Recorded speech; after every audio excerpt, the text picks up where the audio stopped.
And now, here's your host of Shaping Success, Wes Tankersley. What is up, everyone? Welcome to Shaping Success, coming to you from my studio in Caldwell, Idaho. Just wanted to jump on and do morning coffee again. You know, this is kind of where it's at. This is where we're going. We're doing this morning coffee every single morning, having a little conversation, talking about what's going on with you, what's going on with me, trying to figure out if this camera's left or right, those types of things. So, you know, it's interesting.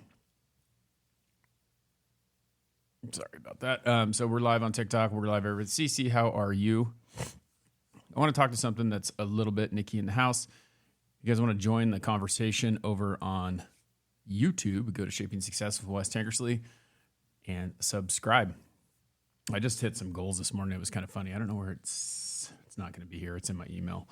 But I wonder if I could pull it up here with YouTube. YouTube has become kind of a big thing. Not big. I mean, big for me. We've been doing the podcast for 4 years, and this is just, you know, where it has been. It's been amazing. It's been one of those things that has grown. I posted a story on Instagram. I'm trying to pull it up right here on my email right now so I can tell you what they told me. This is they give you like a year in review every year while it's pulling up because my internet is being slow. How many of you guys are on Twitter? It's funny because I was thinking about Twitter this morning, and they keep calling it the only free speech media, social media left, which I think is interesting in itself. So let's see here. Celebrate, snap, and share. So my year in 2023 for YouTube, 726 new subscribers. We're at 2270, I think, right now on YouTube. Or 2170. So we're almost to 2200 on YouTube for subscribers. 163.5K views, 520 uploads, 2,443 likes, 180 comments, and 304 shares. Top video was with Brandon, 15 hours. Top short was my son and the Spider-Man thing.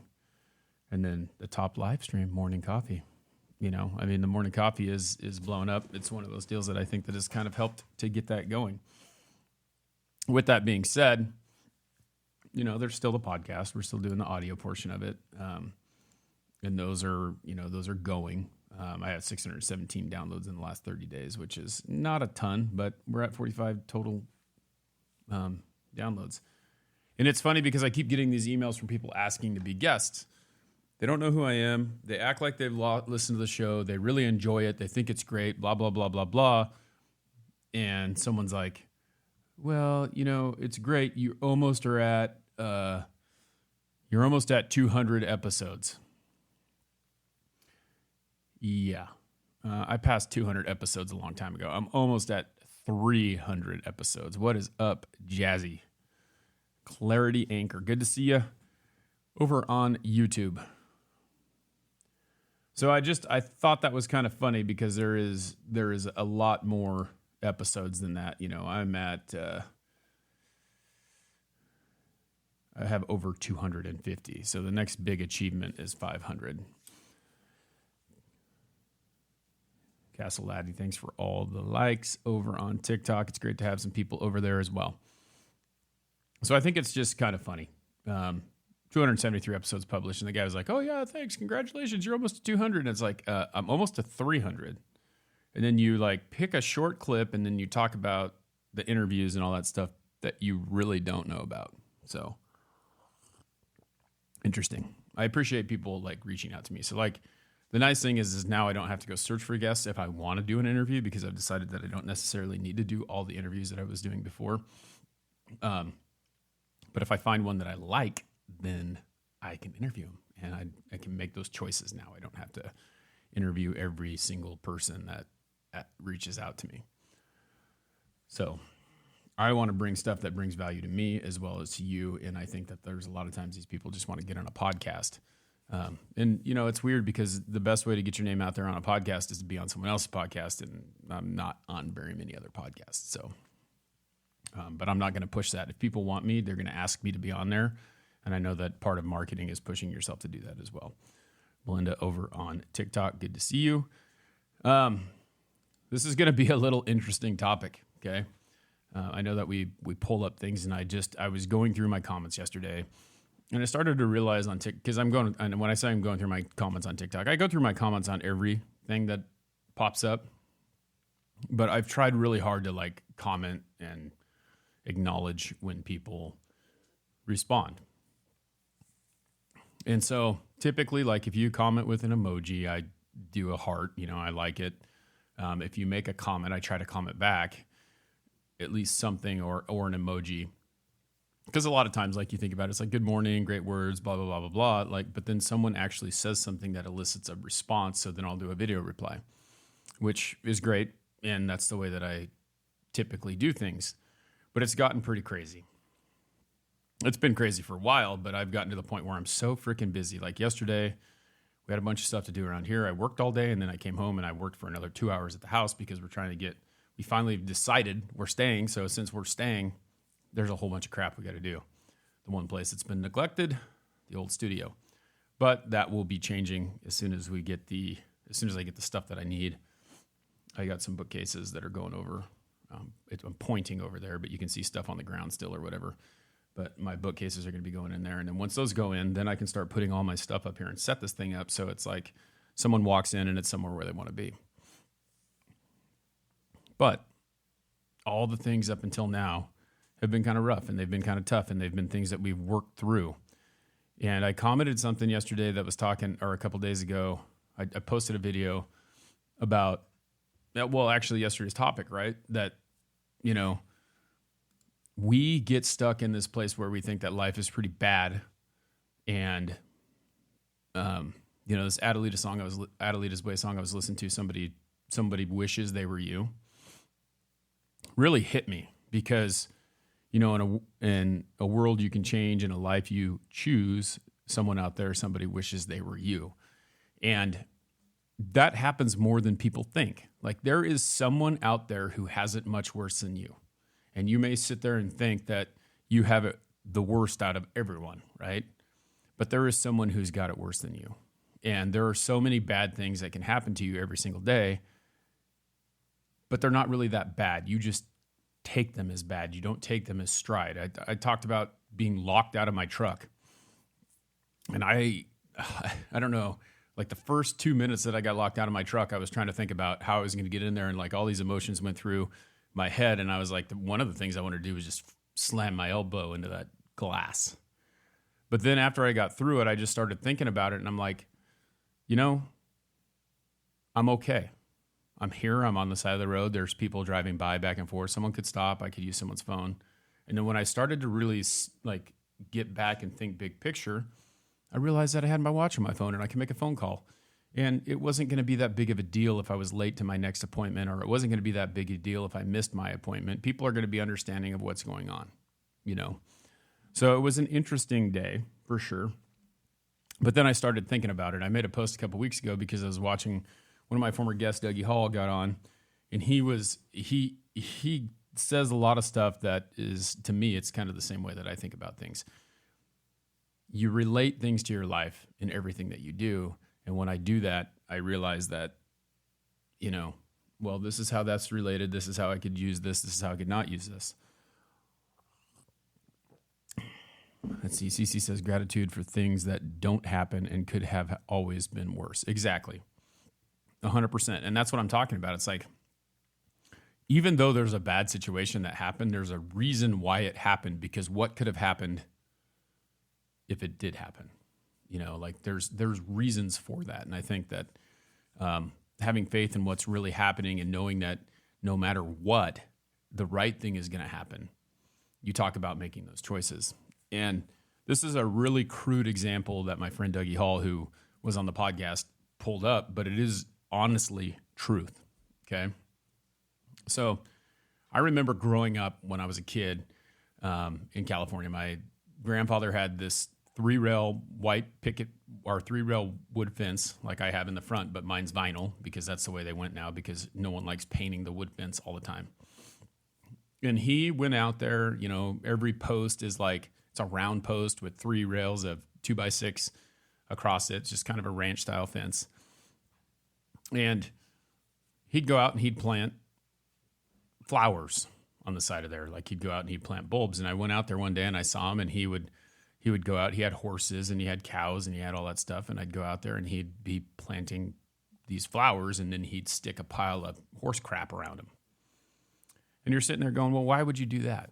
Well, it's a good fertilizer, right? And if some of you don't know that, that's, you might not live in the country, never been exposed to that, but there's a lot of nutrients in shit. And so sometimes you have to be willing to realize that good things come out of that. And so he'd go out there and he'd plant these bulbs and he'd stick them in the ground, and then he'd put a pile of horse manure around them, and then he'd water them. And then guess what? A couple months later, beautiful flowers grow, right? So he's got some daisies along the whole fence line.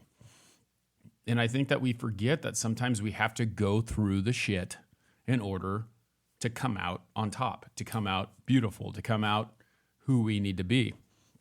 And that was a really good example to me, because it's weird and it's crude, but the reality is that we go through so much crap in our lives, and it's not really as much as we think it is, but when we push through that, we come out on top and we come out better. And I think that that's what all these tests are about. They're about making you a better person, and how you learn how to deal with them, and how to be better in realizing that even though it was a tough situation this time, the next time it won't be as bad. And that just ties into what we said yesterday. Someone is really seeing all the things that you're doing. Someone is admiring you, and how you navigate that could be good or bad. They're admiring you for how you handle it, or they're admiring you for how mad you get, or they're admiring you for something. So you have to remember that you're an example for someone, and someone really needs you to be a good example for them, because they wish that they were you. And just like you wish you were someone else a lot of times, that's the tough thing. Yeah, God may have saved you from a worse situation. That's exactly what it's about, is that even though you think that it's rough and you don't like what's happening, it may have been a tough thing. I think all the time about the decisions that I make, like the decision that I put it in prayer, and thought about selling this house, right? Like I kept telling myself, if it's supposed to sell, it's going to sell tomorrow. If this house that I'm looking at, and I stopped looking at houses because it's like, this one sold, and it was the one that I thought was the perfect one. Well, I thought it was the perfect one, but what I realized is this is the perfect one. I just need to work a little bit harder. So there's been tough calls and tough situations that you have to be, but if I would have sold the house, where would I have been? And it just tells me that this is where I have to be. And you can say that I know that there's not a lot of people who have faith like that, but there is something out there, the universe, God, whatever you want to call it. Someone's watching out for you, and someone is helping you steer you in the right direction. You may not like it, but it's not the right thing if it doesn't happen the way that you want it to. And things don't always happen the way that you want it to. And just because it didn't happen today doesn't mean it won't happen tomorrow. So once I've kind of realized that I'm not in charge, I'm in charge of putting myself in the right situation. We talked about manifestation the other day, and manifesting it is only one part of it. Like manifesting that I get 50,000 downloads by the end of the month. Like me saying that, hoping that happens, just saying it doesn't mean that it's going to happen. Now what do you do to help that happen, right? That's the thing. What are you doing to make your situation better? And I see comments all the time when I make a post like that, because I posted that yesterday about, someone out there, somebody wishes they were you. And I got a comment that someone said, everyone thinks that I'm happy because I got a divorce. Like everyone wishes they were, and I'm thinking about it, and that is a low level comment, because you have to realize that in depth, you made the choice to get a divorce. Now, what did that allot you? Okay. If you were in a bad situation, maybe she got out of a bad situation. Maybe she was being physically abused. Maybe she was being verbally abused. Maybe, something was going on with the kids. You got a divorce, and right now you're sitting there going, well, did I make the right decision? Because you had a hard time letting go of the bad situation. So you made that choice. Okay, maybe it was the wrong choice. Maybe you got divorced for the wrong situation, thinking that all that stuff was going to be great. But the reality of it is, what are the good things that came of it? Why did you do it? What is your reasoning behind doing it? Okay, and I'm not saying go get divorced. I'm just saying that there are reasons why you do the things that you do, and you have to be willing to realize that even though it's tough, there is good in every situation. Somehow, some way, you're going to get through that shit.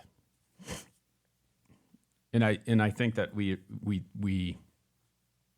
just get lost in that. Are you? No, Lynette, I'm not talking about you. Maybe. Maybe that's the thing. That's the other thing, okay? I have people in my life. I got married when I was 19. 24 years in June. And I have people in my life who can't let go of things. 24 years ago, something was said at my wedding, and someone in my family took it to heart. They took it to, they're speaking to me, right? Like, and it's all how you interpret things. And I'm not saying that this is you, Lynette, but I'm just saying, like, there's things that we don't let go. And I think you really learned to let go. I think that you've done such a great job. I want to applaud you for that, Lynette, because I think that you've done such a good job in doing the things that you are trying to do, because I think that it was a tough situation for you. You found the best thing that you needed to do, and you did what you needed to do, and you've come out on top. So remember that, though, like, if you didn't make that choice, that never would have happened, right? So anyway, you have to own your choices is really what the reality is. But these people still talk about what was said at my wedding. Okay, think about this. You're standing in front of, I'm getting married, there's probably like, I don't know, I can't remember how many it was. It was my fault because I had more friends than I needed to have. My wife had needed to get more of her friends on there. I think we probably had like 7 on each side, which is probably not that many. I've seen really big wedding parties. But we're up there, and the pastor is doing an altar call, basically. He's like, if you're not saved or whatever, please, come speak to me after or whatever. Or, he's kind of talked about that a little bit, this and there. And these people are like, they're talking at me. He looked right at me. And it was like, no, he didn't. He did not. He did not look right at you. And, but that's how it is. You feel that conviction, like, well, maybe that was what you were feeling in that moment, but realize that even if that was happening, he wasn't speaking directly to you. You just felt it in the moment. And so don't always think that it is about you, because I think that that's where people get lost. But it's that my parents, kind of the same thing. It's like you don't have to forget the bad things that happen to you. And even when you forgive someone, it doesn't mean that you have to forget about it. But what good has that done for you over that amount of time to be complaining and upset about something for 20-something years? You have let someone have power over you, and in your mind, they are living in your space, and you don't need it. Send over on TikTok. Good morning. Thanks, everyone, for tapping over there. Appreciate it. I was going to talk about something else, but we'll save that for tomorrow. I just think it's close the book and write a new one. Exactly. That's what it is. Like, I mean, think about the things that you gained from the situation. Think about how, even though it was bad, right? Like, and it could be a terrible situation, just like I was talking about. This lady who was divorced could have been a terrible situation. She could have been abused by this person. They could have had all these tendencies, like it could have been just a terrible relationship. So what did she gain? Like, okay, so I just think about, like, in my mind, like how that goes. Like, okay, so maybe I had to go move into an apartment, right? Maybe I had to go sell my car. Maybe there's all these steps and things that I had to do that I'm not comfortable anymore, because now I don't have 2 sets of income to support me and get the things that I want. Okay. But what came from this other situation, right? Like I could be miserable just thinking about all these things that are not going my way, but I got out of that situation. So that's just, my mind is weird. Like I told you guys before, like I'm a big thinker, and when someone comments, I really think about like how that affected me and how that could affect them and where they could be thinking, So yeah, that's 100% why people stay. Like you don't think that you can do it on your own. And then when you get on your own, it's kind of scary, right? Because you have to do things different. It's different. It's uncomfortable. I couldn't imagine being divorced after 24 years. I couldn't imagine it. But luckily, I love my wife. She loves me. We have a good relationship. It works really well. And I don't foresee that happening. It doesn't mean that it can't ever happen. But I could understand where people have how it can be a scary thing, right? So that's the big deal. Remember, you make of it what you are. I want to thank you guys for hanging out with me today. I'm going to roll out here. I want to thank Patreon supporter Nikki Pavlovich, and then we also have a new subscriber on TikTok, Vanna Woods. Thank you. Part of that is getting a shout out. There are so many great people who support me and are here, and I'm not going to stop commenting completely on my post on TikTok, but I am going to have to. It's getting so crazy that I'm going to have to do a little bit more selective, but I want to make sure that people know that when I like their comments, I'm acknowledging that I see it, because I see every single comment. It's just like, it's crazy trying to go through so many and respond to every single one. But I do appreciate each and every one of you, and want to thank you for being here for me. So one last little comment here from Nikki says, yes, freedom and independence are more important to me than being stuck in a bad relationship. Exactly. And that's what it is. So, thank you everyone for tuning in. Appreciate you all. Until next time, I challenge you to find the shape of your success.